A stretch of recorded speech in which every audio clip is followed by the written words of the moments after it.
ভারতে মোদি ও তার দল বিজেপি যে মন্ত্র নিয়ে বারবার ক্ষমতায় আসছে তার অন্যতম হচ্ছে হিন্দু জাতীয়তাবাদী আদর্শ বা হিন্দুত্ববাদী চেতনা।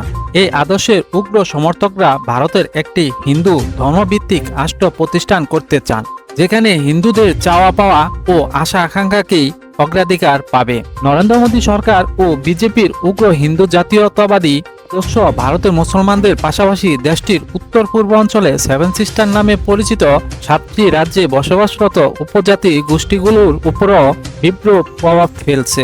বিশেষ করে মণিপুর রাজ্যে সংখ্যালঘু খ্রিস্টান কুকি উপজাতি জনগোষ্ঠীর সাথে সংখ্যালঘু গুরু হিন্দুদের চলমান সংঘাত বিজেপির এই হিন্দুত্ববাদী চেতনারই ফসল। ভারতের উত্তর পূর্ব অঞ্চলে সেভেন সিস্টার নামে পরিচিত 7টি রাজ্যের উপজাতির অধ্যুষিত কয়েকটি খ্রিস্টানদের সংখ্যা বেশি।